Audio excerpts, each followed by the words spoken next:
Hi, welcome to Dragonblade Authors Unplugged. We've got a full house this weekend because we've got a full week of releases. I've got Michelle Miles, Sara Adrien, Fil Reid, and Callie Hutton with us. Ladies, thanks so much for taking the time to talk to us. Thank you. Thank you for having us. So we're going to dive right in. The first book that released this week is Abducted by the Highlander. These Highlanders are doing a lot of dodgy things. And that's Christina Phillips' book, and it's book 3 in the Daughters of the Isle series. So I make sure I pop the link to that in the comments so you can grab it when you're ready. And then the next book that releases this week is Phil's book, which is The Cornish Lion. And that's obviously a Lion's Den book, but it's connected to your Cornish Ladies series. Yeah. Can you tell us about that one, Phil? Well, the hero of the Cornish Lion is kind of the villain in quite a lot of the Cornish ladies. Oh, he's not really all that bad, but he's kind of, because there's smuggling going on in the Cornish ladies, and he's one of the people trying to stop the smuggling. And he's also not very nice, and he's very open about the fact he needs an heiress to marry because he's got no money. So I wanted to redeem him. And when I was asked if I'd like to write a Lion's Den book and connect it with one of my series, I thought, it's my golden opportunity to bring him back. He's called Captain Fitzwilliam Carlion. He's tall, dark and handsome, of course, because his father was one of twins, but he was the younger twin. So obviously he was not the one that inherited. And he went into the army, and quite a close neighbour was the Duke of Denbigh, because his twin brother, became the Viscount. So they're low down on the pecking order in nobility. But nearby was the Duke. So whether he fell in love with her or not, I don't know. He ran off. I never worked that one out in my head. He ran off with the daughter of the Duke of Denbigh, thinking she was an heiress. Well, she was, but it was at the courtesy of her father, who absolutely didn't give her any money. So they lived for about 9 years on his captain's pay because he was in the army, and she got fed up with it. And she got a daughter who is Fitz's older sister, and Fitz was about 1 year old only, when his mother decided to go back to her father's house because she was fed up living in not very good accommodation because her husband didn't have very much money. So Fitz has grown up without a father, really, and his grandfather, the Duke, who is now dead, was never a surrogate parent to him. So he's never really had a father or a role model. And when he was at school, he was a bit of a bully. So he comes over as a bully in book 1 of the Cornish Ladies. And he's gone into the army as well. He never went to university or anything, because mostly in those days they went to university just to have fun. And he didn't go to university, he went into the army. And he's gone through life. He's in his 30s now. He's gone through life from one lady to another. Not always ladies, sometimes more questionable origins of these ladies. And he has never fallen in love with anyone in his life, although he has been constantly on the lookout for an heiress he could marry. Doesn't mind how old she is. She could be an old heiress, someone's widow or something. Anyway, the heroine of the story, she's a completely new character, and her name is Georgiana Frampton. But her origins are a little bit dicey too, from the point of view of the Ton, because she is the daughter and granddaughter of Horace tradesmen. So her grandfather started the business, her father carried it on, and he actually married someone who was not in trade and not from a trade family. So her mother was okay, but her mother died when she was 1 year old. So Georgiana has never known her mother, and her father loved her mother so much, never married again. So Georgiana wasn't brought up with even a substitute mother. So she's been brought up without a mother, he's been brought up without a father. And her father dies when she's 17. So she's the only child. So she's the heiress to this vast fortune, absolutely enormous fortune, but it's trade. And she goes to stay with her father's sister, who becomes her guardian, who is Aunt Patience, who has never married and is as puritanical as it's possible to be. She considers that Georgiana cannot go out into society because she's not yet 21 even, and that's far too young to get married, it's far too young to go to balls. And Georgiana they have a dinner party, and the son of a friend, you don't actually see this has already happened in the story when it begins, the son of a friend of Aunt Patience's comes, and he's a very young, handsome, naval officer. So he's a lieutenant or something like that. He's quite young. And he kind of falls for Georgiana, and she very much falls for him because she has never really had any association with young men. And she falls for him so much, she ends up pregnant. Oh my goodness. This is 2 days of knowing this young man. That's a far fall. He gets incredibly carried away one night in a summer house. And then he goes off and drowns. No. I researched that. I found the right ship. It was called the Seahorse, and he was on a ship because it's a little bit after Waterloo, so it's just after that. And they were carrying troops over to Ireland, and it was a troop ship, and it went down in the Irish Sea. No one survived, so I put him on it, and he drowned. And she's stuck because she's pregnant. She is, however, 21. So off she goes to the Lion's Den to see if she can. Mrs. Bessie Dove Lyon can sort her out with a husband who wants to keep the baby. She could go into seclusion, have the baby, have it adopted, give it to a family living on the estate her father used to own, which is now hers. But she wants a baby of her own. She wants to keep it. So she wants a man who is desperate enough for a rich wife who will give her child a name. And Mrs. Dove Lyon finds her fits. And the story goes on from there. Oh, that sounds like so much fun. And I love a villain that actually gets redeemed, but who is villainous enough in the beginning that he's not sure. Very redeemed. Yeah. So I was quite pleased about doing that. It was fun. Yeah. Oh, that sounds like a blast. And this one ties into the Cornish Lady series. Are there more Cornish ladies on deck? No, I don't know whether to write any more Cornish ladies. The only person who's in it is Fitz, and it isn't in Cornwall, it's in London, but he has just come back from Cornwall. His father was Cornish.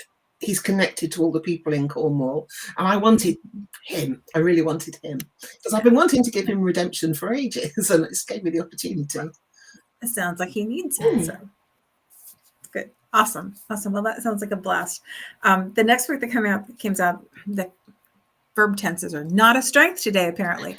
The next book that comes out this week is Sarah's book, and it's A Taste of Gold, and it is book 5 in the Miracles on Harley Street series. And I love hearing how these connect, and I'm really curious about what A Taste of Gold is. Sarah, can you tell us about this? Yeah, I've been dying to tell you about this one, and I've been kind of, I'll try not to cry. I've been crying since the first reviews came in yesterday, in a good way. So I didn't realize it, but I wrote the whole series for this hero. His name is Felix Leafley. And this is book 5. There will be a 6th one. And my Dragonblade, my Lion's Den books are also spin-offs and connected to these doctors. So throughout so many books now, Felix has been heartbroken because he did fall in love and he lost his love. And there is no question that he will be forever faithful to his love and try to find her. So some of the other characters from the other books come and go, and they tell him, it's been 5 years, and you're young, and, it's been 5 years. We don't even know if she's alive. And he says, yes, exactly. I don't even know where she is. I don't know that she's alive. He's the most heartbroken character I have ever written. Oh, absolutely. And so I had written an extra almost 40,000 words for this story that I took out. And then I kind of made everything start later. And I had to go into how they met and how did that happen that he fell in love. So Maisie Morgenschein from Vienna means Maisie, and I tried to play a little bit because she's so amazing. So she's Maisie, but they're all Jewish characters. So I wanted to find a Jewish name. I did too much research on these names in the series, but like talking about, research. But so Maisie basically is her father's nurse in a dental practice in Vienna. Her father is a very renowned professor at the Faculty of Medicine. At that time, I put a lot of that into the author's note. Dentistry and medicine was the same field, and most dentists didn't even study medicine. So we won't go into this. Of course, Felix did. He's a full-on highly trained. We won't go there. So Felix is her father's student. And Maisie is very hands-on. Her mother died, so she's helping to raise her younger sister, who will also get a book. And she's so hands-on and so smart. And Felix knows that only the best student in the class will get to be basically an apprentice in the practice of Professor Morgenstein. So he studies, not because he doesn't care about the field, but have you seen his daughter, kind of thing. So he gets it. And they very quickly fall in love there. It is at a time when in Vienna, I'm really leaning into, it's only in the first act where we are in Vienna, then we go to London. But I'm really leaning into how beautiful Vienna is. And I'm also giving the entire flip side. So there were Burschenschaften, which is like fraternities, and they, for sport, basically committed hate crimes. And Felix would have been a victim if it hadn't been for one of the other characters from the series who was in his class at University Alfie, who we know from book 2, The Scent of Intuition. He becomes the apothecary, and he was studying at that time in Vienna with Felix, and he steps in. So clandestine things happen that I don't want to ruin for anyone. Definitely raising the stakes. I keep raising the stakes. Felix has to leave. And basically, Maisie loses touch with him for 5 years. And then we go to London, and it's 5 years later. And we understand where their positions are. Felix, as we all know from the other books, is a dentist with all of his friends. This is his found family. He's absolutely faithful to all the... I keep getting goosebumps with this story. I'm telling... I was writing and deleting and adding more. And I think at one point it was 130,000 words. But it's not...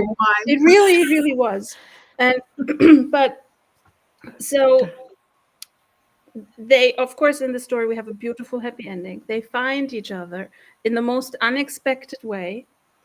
I think I screamed in the middle of the night when I thought of it, and I woke everyone up. I was like, that's how they're going to find each other. So I set out writing the series, and I thought initially Felix would be book 1, and then he kind of moved down, and then it was finally his turn, and I became really very emotionally involved. And then some of these reviews came in. They were so beautiful yesterday. I wanted to read them aloud for my mom. And then we completely broke apart in tears. And I was like, look at us. Oh. And then... Oh, that's lovely. I really hope everybody's going to enjoy the story. That's lovely. Lovely. And those extra 40,000 words would make a good bonus for your newsletter subscribers. Oh, you know what? I have scenes in my... bonus in my Substack that are very short, but what happens in those 5 years when we have this time jump, and when there's Alfie and Felix alone, and Felix is already heartbroken, he's already trying to find Maisie, and I am talking a lot. I mean, the author's note can only be so long, right? I mean, no footnotes and stuff in my books, right? Not these ones, right? So in my Substack, I'm putting so much of the research. I was like, did you see this map? Like, I have to tell you about the map. And then I can go into this a little bit. So if anybody's interested, that's all going in my Substack all month of December. I'm talking about Felix and Maisie, the research and the background for this book. And it's all there. And I hope everybody will love it. So Sarah, can you put the link to your Substack in the comments when the recording goes up? Awesome. Well, the next book that comes out this week is Michelle's book, and it is Loving the Highland Warrior, and it is book 2 in Highland Destiny series. Can you tell us about this one, Michelle? Yes, I love this book. So this is book 2. This is set in the Highlands in the Middle Ages, middle of the 1300s. So we have some very sexy Highland warriors.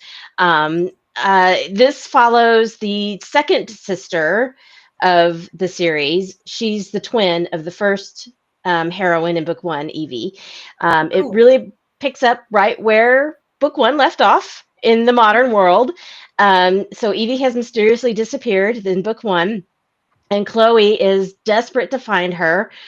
She doesn't know where she is. She's trying to retrace her steps to figure out where she's gone and how she can find her. And she goes through her luggage because her sister was visiting her in Edinburgh, and so she goes through her luggage to try to find some sort of clues. And she finds a strange business card to a mysterious shop in Edinburgh. And so she ends up there, and the caretaker of the shop is kind of this mysterious goddess type person. That's in book 1, and she gives her the second piece of this mysterious keystone. Now, this whole series revolves around time travel and keystones and power, and who has the most power. And so their mortal enemies are the you know what? I've forgotten. It's been a while since it's been so long since I've looked at this book. That's embarrassing. I think it's not the Campbells, is it? It might be the Campbells. Anyway, she's have mortal enemies. They hate each other. Okay, bad, real bad. So they're the girls are the Sinclairs, the guys are the MacLeods, as you know, because it's in the Highlands, and so she gets this piece of the keystone, and Bruce is her boyfriend in the modern world, and she thinks he's trying to help her, but he's not. And we know this from book 1 because we see this in book 1. So he tries to take the stone from her because he wants to go back in time to give it to his ancestors because they want total power, right? Over right, changing history always works really well. Over the Highlands. And so things go awry, as they do in a time travel, and she gets transported back in time, but he goes with her. And so she lands in this Middle Ages in the dark, and guess who's there? The hero. So Malcolm is the second son of the MacLeods. He's the warrior. He's very hot-headed. He's short-tempered. He's impulsive, and he has been sent on a recon mission to go find out what's happening. His brother, the Laird, who's Callum, he's sent him off on this mission, and he's with the Sinclairs. Well, when he arrives, Chloe shows up. And so he knows that she's terrified. The other guy is there, Bruce, and he stands between her and him and protects her. And so it's very love a hero that does that. It's so swoony romantic, right? So anyway, she ends up passing out, and he takes her, and of course, they're together now, and so she doesn't know that her sister is there, and he doesn't tell her, and he figures out that, oh, this is my brother's sister. So Chloe has no knowledge of any of this that has transpired, and that will have happened in book 1. So anyway, he ends up taking her with him back to the MacLeod stronghold, and there's a reunion with the sisters, and it's lovely, and so the book is it follows this whole mysterious stone's power, and it becomes clear to all of them that it cannot fall into the hands of their enemy, and so they all come together. That Bruce guy, yeah, who's working with his ancestors that I can't remember the surname, which is awful of me. The arch nemesis. Yeah, the arch nemesis. So they all have to work together, and I really wanted to keep, it is Chloe and Malcolm's love story, but Evie and Callum are still a major part of the story, and I really wanted to keep that agency going with those 4 characters, and so Chloe she gets like these superpowers from the stone, and she can see the past, so she knows all of Malcolm's wrongs, and he really kind of has to redeem himself a little bit, so it's a lot of fun, and this is a fantasy romance, so there are quite a bit of fantasy elements in with the history, but I was fortunate enough to be able to go to Scotland, so everything that I got to Fun. see, I was able to write into the books as far as the castles and the highlands and all that. So Oh, so cool. it was wonderful. And then I'm really excited for readers to get this. And like you, Sarah, I got a couple of reviews so far, early reviews, and they just kind of make you melt when you read that somebody is like, this is my go-to author. Just makes you feel really good. So I really hope readers love this story. I had a blast writing it, and it is a trilogy, so book 3 will be out in March. Awesome. And I love it when we get to see recurring characters, even more if it happens to be a twin. But it's like that getting to see the people that you've already fallen in love with in other books is like, I love that. Yes, and they do, and both of them do play a major role in this book too. Oh, fantastic. Well, that sounds great. The last book that came out this week is Callie's book, and it is A Highlander's Bride, because we got Highlanders all over the place this week. Yes. And it's book 1 in a brand new series. Yes. I'm going to let you say it because I'm not sure how to pronounce the last name. It's the Mackenzies of Castle Liad. Okay. I was going to do Loud, and I thought that doesn't seem right. So You know what? I'm not 100% sure how to pronounce it either. I'm just going by. It's your castle. It's your book. You can pronounce it. Actual You say castle. it. It was the castle of this particular clan. I mean, again, we do the research and we hopefully have everything pretty right. Mine is not as deep or as intricate as you guys' books. Mine's a simple love story. Mine is. We love those too. Huh? We love those too. Yes. Well, this is a laird who his council has been bugging him to get married, and he's putting it off. And so finally, they take it upon themselves to invite 2 different lasses along with their parents to the castle so he can decide who he wants. And everyone's upset about it. He's upset because he feels like he's buying a horse. The one girl feels like it's the same thing because she doesn't want to get married at all. She's very happy being in her single life, living with her parents. She's going to take care of them when they're old. She's got sisters and brothers with all kinds of nieces and nephews that come and visit. She's always happy. That's the opening scene. She's very happy when they, she can wave goodbye to them all. So she's not interested in that kind of life. But it turns out this is the king's edict. So they have to go. They have no choice. And he has to choose one of these. Well, neither one of them want to marry him. So it's a bit of a problem. She doesn't want to get married at all. And the other woman has an issue, which will be revealed later in the book as to why she's not interested. So she shows him no interest at all. She keeps talking with her head down and everything. But her mother is very insistent that he's going to marry her daughter. So a lot of the story is the mother trying to get them together. In the meantime, he almost from immediately, he knows he wants the other woman, the woman who doesn't want to get married at all. So it kind of moves along as a love story. There's a thing at the end that is scary. But of course it's a romance. So he solves what the problem is and they end up happily ever after. And there's a major secret with the woman who didn't want him at all either. So it's kind of like I said, it's pretty much a love story. So we get a love story with a tiny bit of mystery at the end. Yes, definitely a mystery at the end. And then of course this is the first book. The second book is already in with the editor, and then the third book I'm working on right now. So, so how does the series connect together? Can you tell us a little bit about? Well, yes, the second book is the main character in the first book. It's his cousin, and that one is. It's a Highlander's vow. That one he made a vow with a friend of his many years ago that if either one of them got killed, they would marry the widow, as long as that person wasn't married. So he gets a note saying that his friend has died, and so he tells his cousin, who's the lawyer in the first book, he tells him that he has to go, and he said, "Well, it's too late to get to the funeral," and he said, "No, I have to go pick up my wife." And so then he has to go travel and get the woman.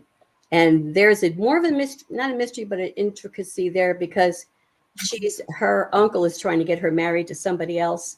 So it's kind of like a lot of secrets going on there, and she gets kidnapped and all this kind of stuff. So there's a lot of intrigue and stuff in that one.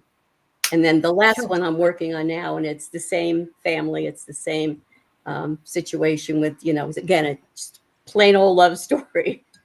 So There's nothing plain about a love story. Everything else is the window dressing that goes around it. The love story is what we read for. That's the thing. That's the meat. Yes. Like the. well, plus this is my 74th book. So Yowza. yeah. So I've written like every kind of love story you could think of. I've done the time travel, I've done contemporary, I've done, the Highlanders, the Regencies, all that stuff. So it's just a plain old love story. Yeah. No, that's what we read. Doing it. Yeah. Yep, that's what we like. There are lots of other experiences that humans have, but I think the one that's universal that we all want is we all want to be loved and we all want to be seen. Yes. We want to see somebody and accept them for who they are, and we want to be seen and accepted for who we are. And if you can find that and then find a happily ever after with it, that's the gold standard. Yep. That's the taste of gold, man. That's Well, it. That's why romance is the top seller of all genres. Yeah. Because we all want it. Yep. It's how they get. They're going to get together at the end. The story is how they do that. Because there's no Nicholas Sparksing this where somebody's going to die along the way and I'm going to lose somebody I've gotten attached to. No, I can count on it. No, the love story is they're all in the same way, but they all get there in a different way, which is what makes up the story. But anyway, so that's my book. It's first, like I said, in a series of 3. And they're all connected characters from the same family. So I love that. I love it when I get to see them again. That's one of well, my I have things. I Family or I have family. the Sutherland's family. I have the McCoy family, McKay family, and now this one's the Mackenzies. Mm-hmm. So I have a question. Michelle said, she mentioned when she was talking about her book that she couldn't remember part of it. And I was thinking, well, I always reread my story just before it's going to come out because I'm not going to remember it either. Especially when you're writing something else. You could start telling a completely different story by mistake, couldn't you? I should have done that, but that was 5 books ago. I've written 5 books since then. So yeah. Oh, yeah, just sort of one I reread all of my books every couple of years. I started the first book I ever wrote, and I go through my entire list. Oh wow! I love doing it. It's every couple of years I'll start, and I just love rereading them too. Especially just before you're going to talk about it. It's quite good fun. You can put them on your own Kindle without even actually having to buy them. I do that. Mm-hmm. Oh yeah, I do. Yeah, I love my books around my Kindle. Yeah, mine are too. Yeah. Well, and I think it's important when you're writing in series because, like, we write with long stretches between the initial draft and then the finished product and then publication. But readers go from one book to another, so they'll catch inconsistencies faster than we will. Oh boy! Yeah. Oh yeah. Just I messed up the name wrong. My series where the woman was Lenora in one book, and then as the series continues, she was Lenore. I mean, but different, close but different. And I can't tell you how many people picked up on that. It's like, yeah, well, you write 75 books and see what you're going to do. I keep reams of notes, and I keep I have pinned on my notice board, which is over there. I have all the family trees so that I can make sure I know who's connected to who. I know. Well, I have the series Bible. Yeah, I have. So you don't have like 2-year pregnancies, like it makes sense. Yeah, be consistent, haven't you? Whatever is inconsistent, someone's going to pick it up and they're going to write a review about it. So that's you have to remember what colour their eyes are, don't you? And what colour their hair is, and if it's straight or curly. I do keep a massive story Bible, especially when I'm writing a new series. Like for these Dragonblade books, I wrote them back to back, so I was able to kind of remember all the details as I wrote. But yeah, I definitely keep a massive story Bible, everything from eye color to hair color to character traits, and where they were and what the other character thinks about them, just because I need that sometimes. Yeah, that's exactly what I do. Yeah, I do too. Yeah.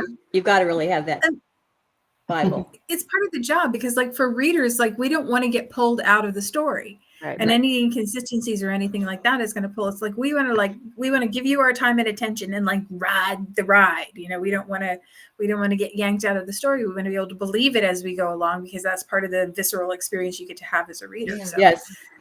It's all too easy to make a mistake, isn't it? Yeah. Well, no one's perfect. And don't like is when an editor doesn't pick up the mistakes. I've never had like Dragonblade books are great. I mean, they pick up everything. Yeah. But I've had editors where I paid a pricely sum and I'm reading, like I said, I rereading my books. And I'm like, how come she didn't pick this up? I'm looking at it now. So anyway, the editor makes little notes and says, you said his eyes were hazel on this page, and then you said they were greenish on this page. Is that the same thing? I'm like, no, it's not the same thing. No, it's not the same thing. I know some of my best editors have been. I have a bunch of my books being translated into 5 different languages, and some of my best critiques have come from that. Well, they say like in this chapter you said this, and down here you said that, and that book's been out for like 5 years, and no one's picked it up, but the translator did. Like, no, do whatever you think is going to work. So I just got to read some of my books for the first time in French. Oh, wow. I knew they were steamy romances. I wrote them, right? Because like there's, I know everything that's happening, why it's happening, all the discussions with the editors. But reading that in French, I was like, ooh, wow, this is, my kids are not going to read that. That's interesting that you're able to read it in that language. My daughter said, I can't read a book you've written, Mum, if it's got a sex scene in it. She's 41. She's got 2 children. So she clearly knows what sex is, but she couldn't possibly. She has actually read them now. I'm telling you, I didn't see it coming like this in French, and I wrote the story. That's funny. Yeah, well, I guess French is the language of romance or something. When I first started writing, my son, we should tell people, my mom writes porn. I don't write porn. No. And none of my daughter or my son have ever read my books. There's a famous blog called My Dad Wrote a Porno, and it's apparently very, very funny. On that note, I'm going to jump in. Ladies, it was lovely to talk to you. I really appreciate you taking the time, and I love hearing about your stories. I'll make sure I put the links to all the books in the comments so you can grab them if you haven't gotten them already. You want to watch when Dragonblade books go up on pre-order. The second they go up on pre-order, you want to pounce, jump on it, get it right away, because they're 99 cents then. Yes. And that's less than a bad cup of coffee. Like you can't get truck stop coffee for 99 cents. Right. So you want to get it right away. If you can't, you can always read in Kindle Unlimited. Yes. Ladies, thanks again for taking the time. I really appreciate it.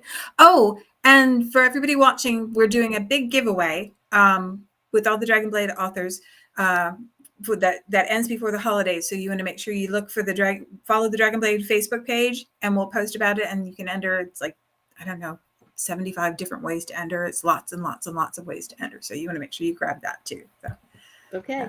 Thanks so much. Thank you, Evelyn. It's been fun. Nice seeing you all and meeting you all and hearing about your books. That's great. Bye.